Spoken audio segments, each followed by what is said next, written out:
Well, hello, DCO Nation. Welcome to Deadcom Outdoors Radio. This is the show where the tide set the tone and the bite tells the story. We're diving into everything saltwater inshore kayak fishing, from lures and locations to weather, water, and winning tactics. If it helps you hook up on more fish, we're talking about it right here. So grab your paddle, check your drag, and here we go. Well, welcome DCO Nation to Deadcom Outdoors, right here on the Outdoor Radio Network. My name's Chris, and before we jump in and start talking to our guest here today, I'd like to invite you guys to follow me on all the social medias, Instagram, Facebook, Spotify, YouTube. If you are into the long form videos, that's where you guys can catch all of the nonsense out on the water that I do. You can head over to YouTube and check all that out. Just search Deadcom Outdoors and we can get connected. So guys, we're going to keep the intro really short because I have on Captain Stephen Flook Jr. with Unashamed Adventures. Man, how are you doing? It has been a while. It's been a couple months, but I'm doing great, man. Good to talk to you again. Happy New Year. And like I mentioned earlier, I love that hat that you have on. Hey man, yeah. I tell you what, the kayak or die merchandise is absolutely fantastic. I love it. It's I think it's the Richardson 112 hat, and the patch and the logoing is fantastic. So yeah, man, I love it. I absolutely love it. So What's funny is I did whitewater canoeing when I was in college, and I used to be an instructor for that in North Carolina. And on my really nice canoe paddle, I have paddle or die written on that. So that's why I really like your hat. yeah, man, that's awesome. That is awesome. So Yes. anyway, Let's so first of all, I have not congratulated you for qualifying for the Redfish World Championship. So one, I don't know who your partner is. So tell us about your partner and when it is. I know it's in Mississippi, but kind yeah. of run us through how you guys got qualified.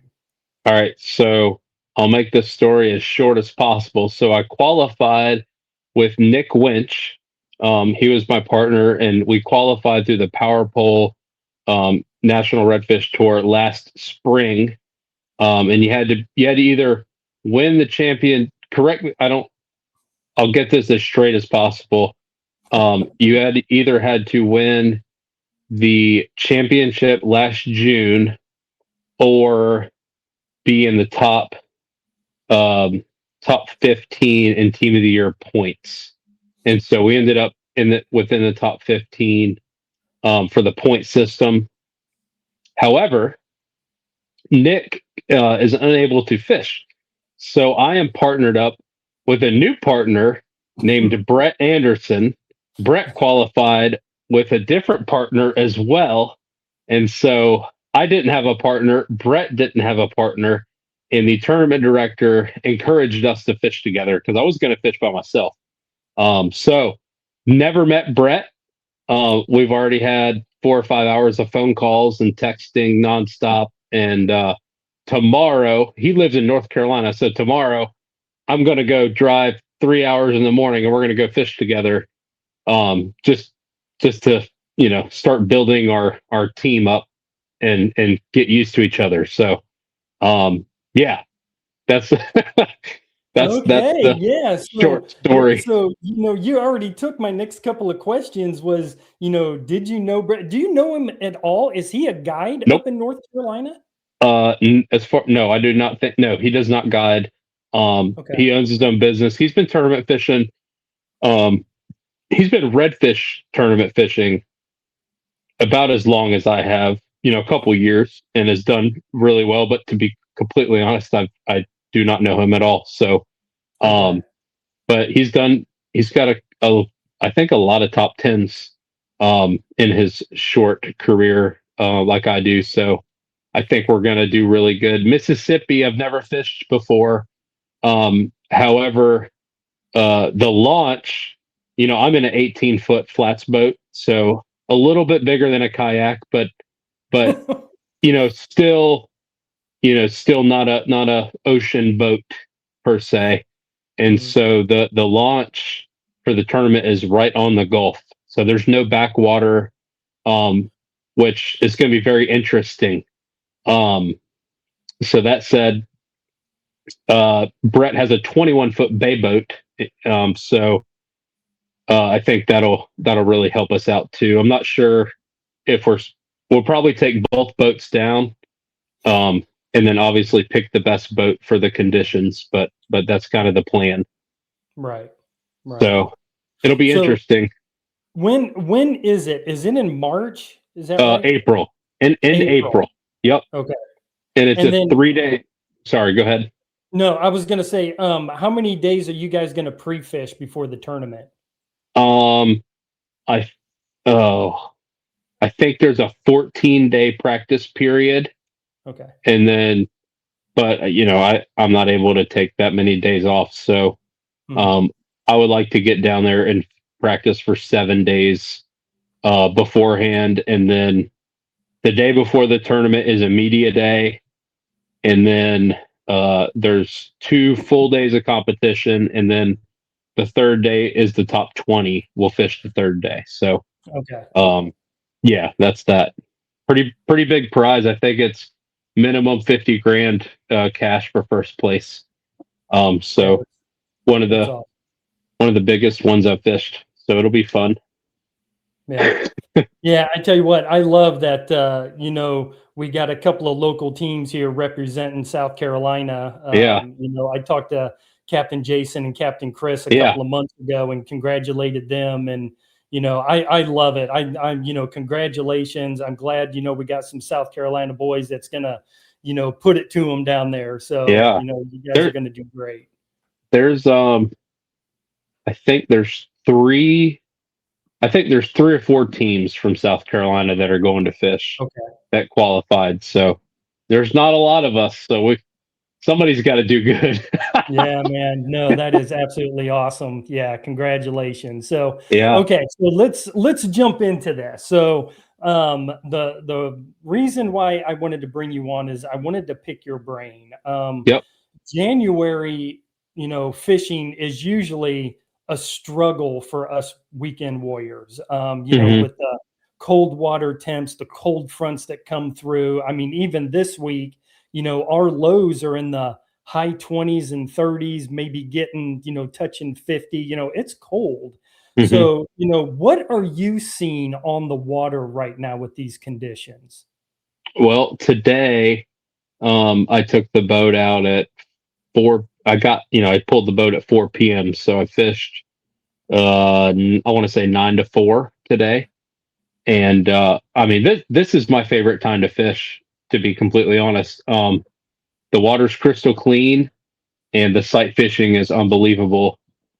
Most casts that I made were directly to a fish that I saw with my eyes, and I fed them. And all the fish were the smallest fish I caught was 26 inches today, in about a Mm, foot and a half of water.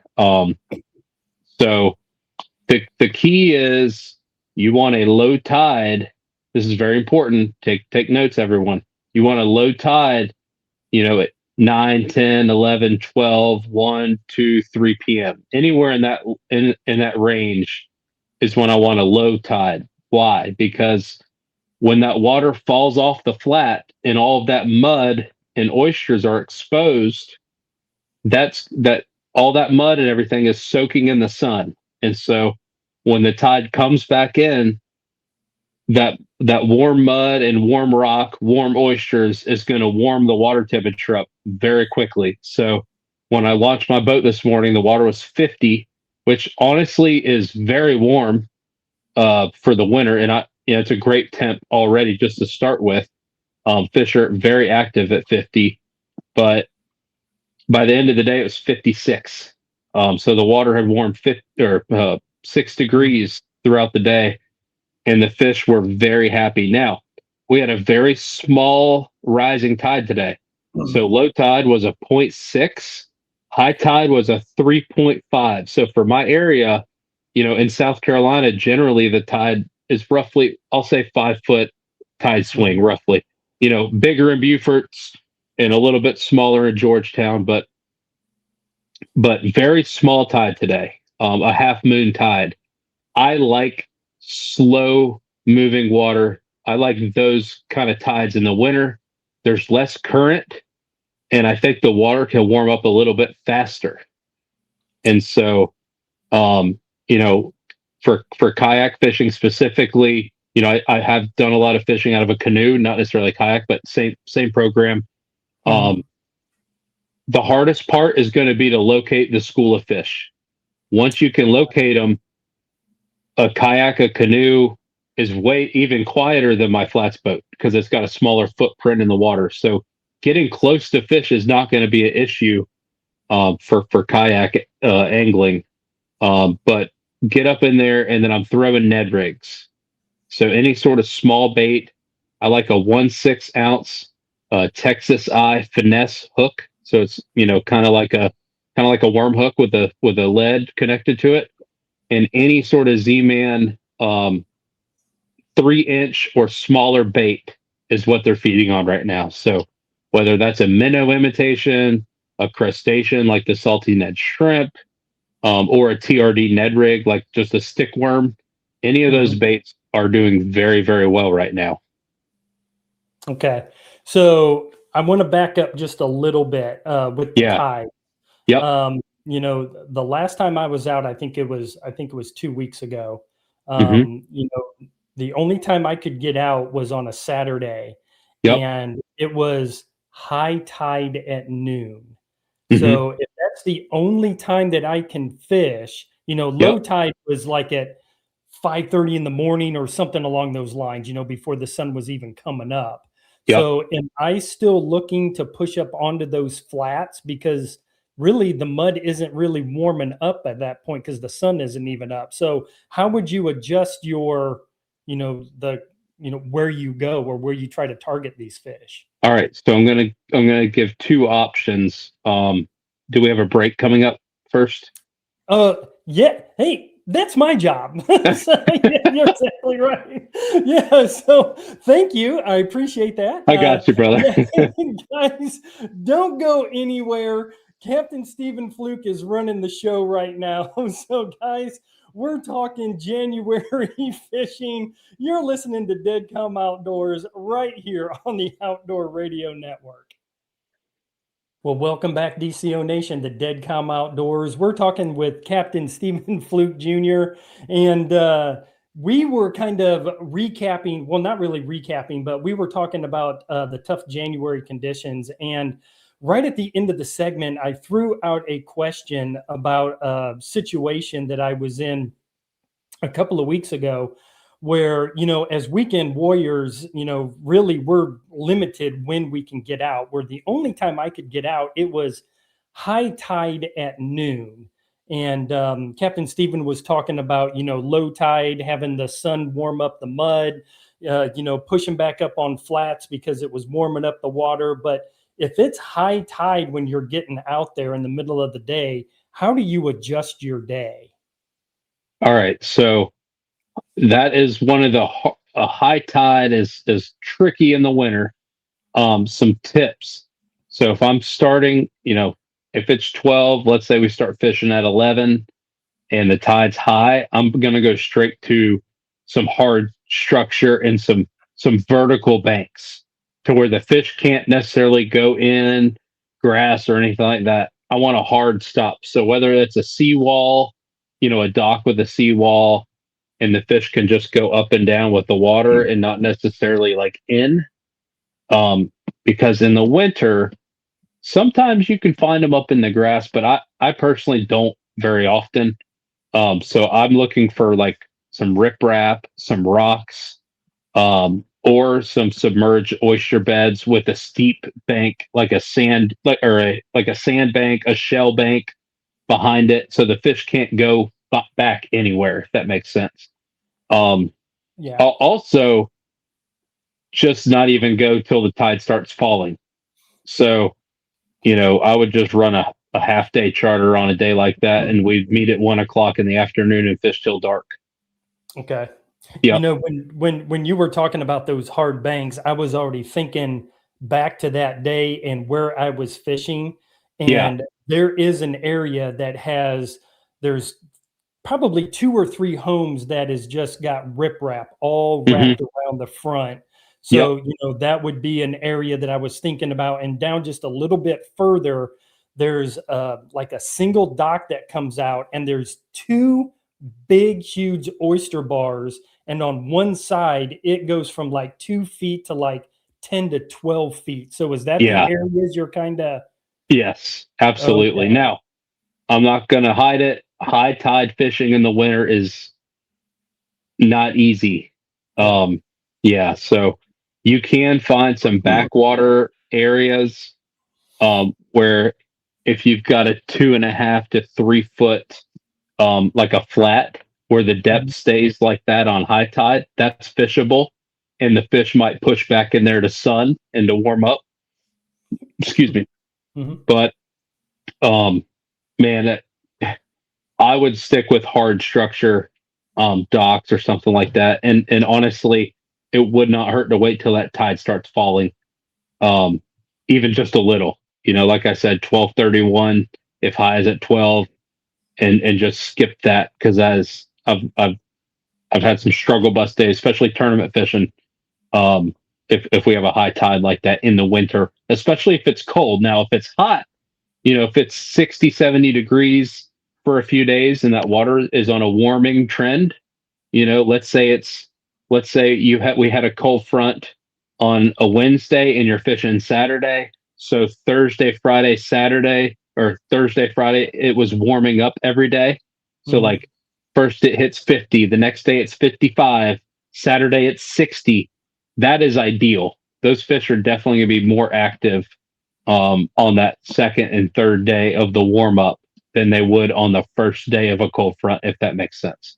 Yeah, it definitely does. And I was right at the start of that warm up. It was actually a couple days later. I was in that 60, it was in the 50s. Then it was like, that low, just touching 60.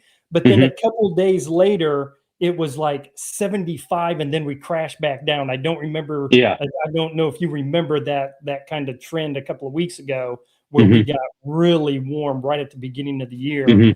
But yeah, I was like right at the start of that trend. Yeah. So, I was like, man, I am just struggling today. I never saw a fish. I mean, I never saw any bait getting, but I saw nothing that day. And it was just, it was frustrating. It was frustrating.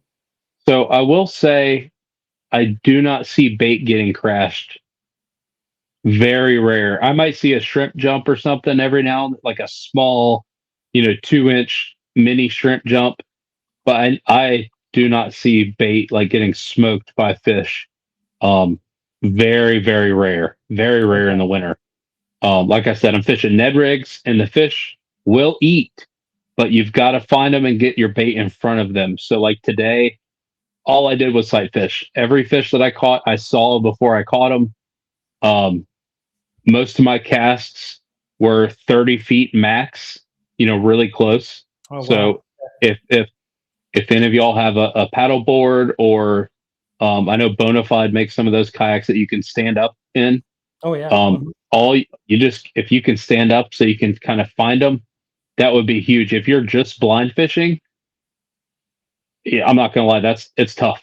It is tough to find them because that school, all the fish are schooled up right now, especially redfish, and so on a flat that you might normally catch a fish here, and then you paddle, 20 yards down the bank, and you always catch a couple there. That this time of year, that normally doesn't happen.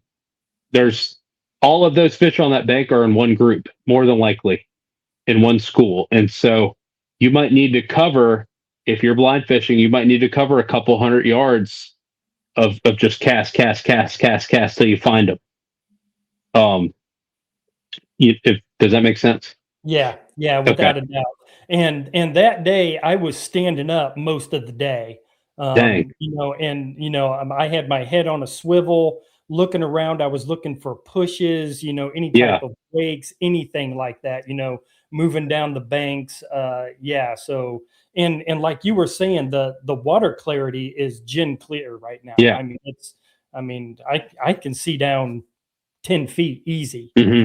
It's awesome right now. So, yeah.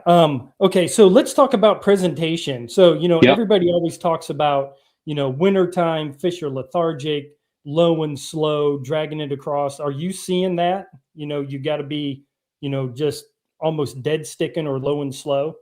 Again, it's back to the cold front patterns today, even though it kind of got cold for the past night or two. I mean, they were active today. And so you want to match your presentation speed to the fish's speed. So if you're able to see the fish swimming, you want to make your lure work about as fast as that fish is going. So if that fish is barely moving, I'm going to barely hop my bait along. If that fish is kind of doing a happy cruise, then you can work it a little bit faster. But I'm always hopping it on the bottom because I want my lead head to make a ploof in the mud. And then they'll come over and hit it. So also match your lure to what's around. So I heard a lot of menhaden flicking in the intercoastal today, and I was fishing along the intercoastal. And so that automatically made me throw a 3-inch slim swims, which is a paddle tail. Yeah. I threw it in the slam shady color, so a silvery gold bait fish pattern, and they hammered it. I had a couple fish turn it down, but most fish just smoked it, and I was working it pretty quick. So if it is, let's say we get some 20-degree nights again, like we did early in December, and it gets really cold and the water drops in the 40s, then yes, that's when we're doing a dead stick, barely moving our bait and working a little slower. But also, once the temp, if it gets real cold like that, I'm not going to be fishing the flats. I'm going to switch, and I want to fish from 4 to 10 feet of water, a little bit deeper, whether that means I'm fishing docks or I'm fishing a deep creek bend where there's a little hole. Those are some areas where you'd want to target. Now today, I fished a lot of water, but I hit a couple of really good creeks historically that are good in the winter, dead, nothing in them. And so after I hit those, I quickly switched to flats fishing, and that's where I got all my action today. So that's a huge tip. You want to check some creeks, but also check the flats and figure out what's going to work for that day. So it might be a good creek day. If it's super cold, I do really good in the creeks when the water temps are cold, post cold front. But if we're on a warming trend, that's when I like to get on the flats and have good days. Putting those puzzle pieces together, thinking that way, that makes perfect sense. It absolutely makes perfect sense. And I love the slim swim. I like the deal color pearl. I love the slam shady color. I love those. I probably have 6-7 packs on the kayak right now, just the slim swims. So, yeah. So absolutely love them. Absolutely love them. So, and I don't think I've ever heard matching lure speed with the, how the fish is reacting. If it's moving slow, I don't think I've ever heard that before. That's a phenomenal tip. Chris, I'll be honest. I came up with that today on the boat. Okay. Well, hey man, that's see, this is what you get with this show. You get the no, I love it. I think that's awesome. And it makes perfect sense. It really does. Yes, it does. And when I was watching everything play out today, watching the fish swim, feeding him, all of that stuff, it was true every single time. And so I don't know, I just actually noticed that and put it into words, I guess. Hey, I love it. I love it, man. Cutting edge right here. Cutting edge. So, Captain Stephen, I appreciate you coming on, man. Tell everybody how they can follow you, book a trip, give them all your information. Yeah. So Unashamed Adventures is my business name on Google, or you can just Google me, Stephen Flook Jr. I'm sure it will come up.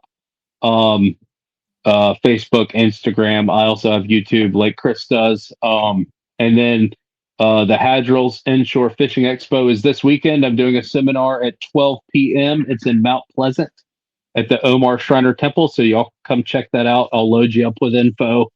And yeah, love talking to Chris, and always fun. And yeah, man, thanks again. Hey, no, I appreciate it. Yeah, I'm going to be down there this weekend roaming Sweet. around. I don't know. Awesome. It'll be Saturday or Sunday, but I'm definitely going to be down that way. So I'm sure we'll probably bump into each other. But again, man, I really do appreciate you guys. Book him up. I mean, if you're not following him on YouTube and seeing what he does, every Friday he puts out like maybe a 5-minute little video on the information that he's seeing. Check it out, subscribe, follow him.